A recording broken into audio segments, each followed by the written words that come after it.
तुम्हारा आइल्स का स्कोर पता है क्यों रुक रहा है?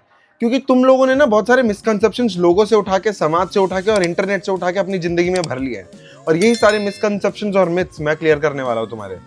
हाय guys, this is Aditya. It's been 3 years of me living in Canada and here I have a very happy life. आज का वीडियो शुरू करते हैं और मैं तुम्हें बहुत सारी चीजें बताने वाला हूँ, जो मिसकंसेप्शंस और जो मिथ्स तुम्हारे दिमाग में भरे पड़े हैं आइल्स को लेके कि ये चीज करना सही है, ये चीज करना गलत है, सारे क्लियर करेंगे। शुरू करते हैं, लेट्स गो। अब देखो, ये जो मिसकंसेप्शंस बने हुए हैं ये हमारे खुद से भी बन जाते हैं कभी कभार हम दूसरों से ले लेते हैं, कभी कभार हम उन लोगों से सीख जाते हैं जिन लोगों के आइल्स के एग्जाम में अच्छे स्कोर आ रखे हैं। अब देखो, मैं तुम्हें कुछ चीजें बहुत बेसिक समझाने वाला हूँ, ध्यान से सुनना, अपने कान खोल लेना। जैसे कि स्पीकिंग में बहुत सारे लोग बोलते हैं भाई जितने ज्यादा वोकैब यूज करो उतना बढ़िया स्कोर होगा। चलो, वेल एंड गुड, बहुत अच्छी चीज है ये। जितने ज्यादा ईडीएम्स यूज करोगे उतना ज्यादा अच्छा स्कोर होगा। ये बहुत गलत है, बहुत गलत है। तुम्हारे क्यू कार्ड में मैक्स टू मैक्स तुम 3 या 4 ईडीएम यूज करो, खत्म। तुम्हें मुहावरों में बात नहीं करनी किसी से। हर आंसर में एक ईडीएम लेके आ रहे हो, दिस मेक्स नो सेंस। ठीक है, this makes literally no sense. Basically तुम्हें एक शक्ति दी गई है और तुम उस शक्ति का ओवर यूज कर लोगे तो खिचड़ी बन जाएगी। समझ रहे हो?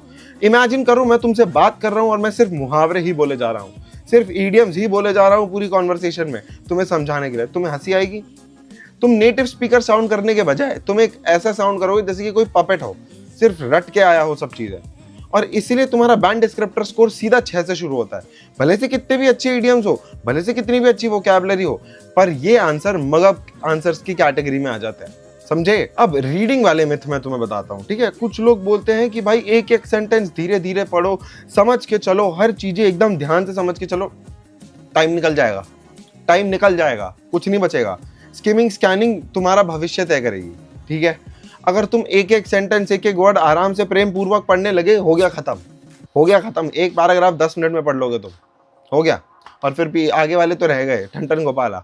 इसलिए मैं बोल रहा हूँ, उल्टी सीधी चीजें मत सुनो। अब जो भी रीडिंग है तुम्हें भी पता है, तुम्हें फोकस के साथ पढ़नी चाहिए और फटाफट पढ़नी चाहिए। अगर तुम एक एक सेंटेंस, एक एक चीज का मतलब ढूंढने के लिए दौड़ रहे हो उस चीज के पीछे, तो ऐसी तैसी हो गई।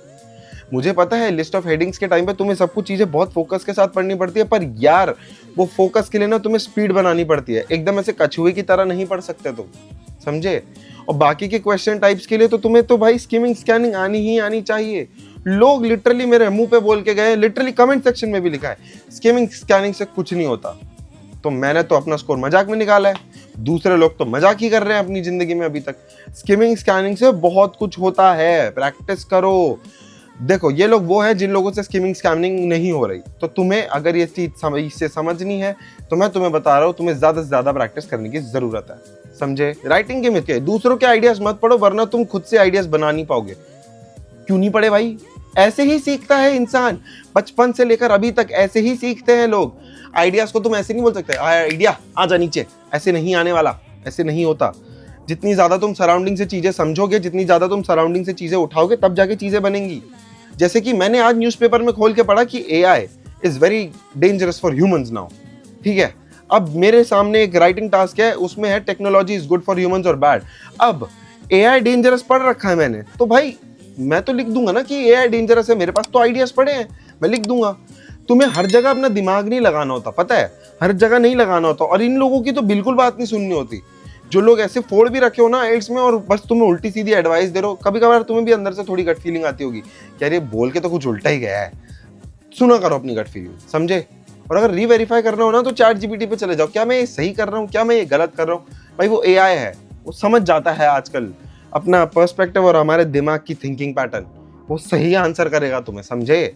और ये सब चीजें मत करना कि यार मैं आइडियाज नहीं पढ़ूंगा, मैं खुद से आइडिया जनरेट करूंगा। खुद से आइडिया जनरेट करने लग गए तो टाइम चला जाएगा, समझे? अब बात करते हैं हम लिसनिंग की। लिसनिंग इस पूरी एग्जाम का सबसे ज्यादा इजीएस्ट मॉड्यूल है, मतलब इतना इजी कि तुम्हें ज्यादा चिंता करने की भी जरूरत नहीं है। मैंने खुद से तुम्हें बोल रखा है, अगर तुम्हारा लिसनिंग का एक कांस्टेंट स्कोर आ रहा है जिससे तुम बहुत खुश हो, तो एक मॉड्यूल दिन में इट्स वेरी इनफ, या फिर जाना मैक्सिमम तो 2 चले जाओ।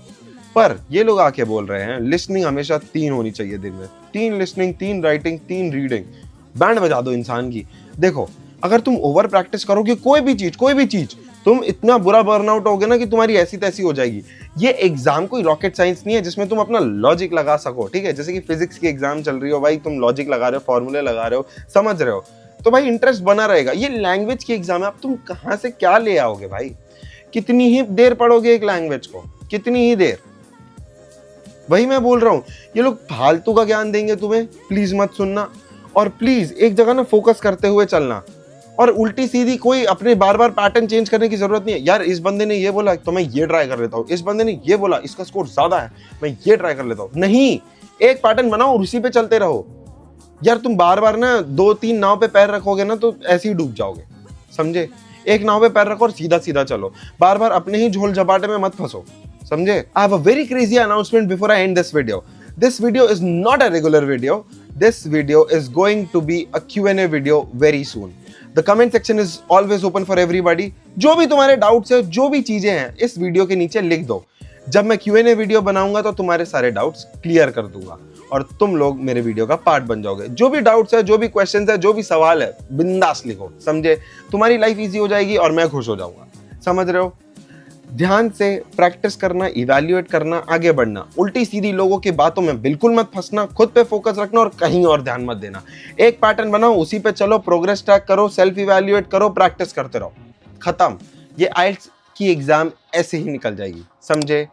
और कोई भी और डाउट्स हो तो भाई मैं तो बोल ही रहा हूँ, एआई यूज कर लो, कोई और यूट्यूबर पे भी जा सकते हो भाई, अगर तुम्हें कोई और चीज भी क्लियर करनी हो, समझ रहे हो। अपनी इंफॉर्मेशन वाली स्ट्रीम को ना थोड़ा बड़ा रखो कि भाई अच्छा यहाँ से ये चीज अच्छी लग रही है मैं इससे ये सीख लेता हूँ, यहाँ से ये चीज अच्छी लग रही है इससे मैं ये सीख लेता हूँ। तुम ऐसा करोगे ना तुम्हारी लाइफ बहुत ईजी हो जाएगी, समझे।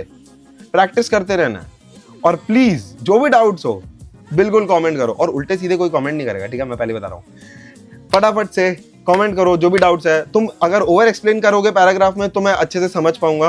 ट्राई करना कि तुम एक पैराग्राफ लिख सको, जो भी तुम्हारे डाउट्स है, जो भी चीजें हैं, मैं फटाफट से ट्राई करूंगा। तब तक के लिए मिलता है तुमसे अगले वीडियो में। टिल देन प्रैक्टिस करते रहना, सपने देखते रहना और रुकना बिल्कुल भी मत। मिलता है तुमसे अगले वीडियो में। Till then take care, bye bye.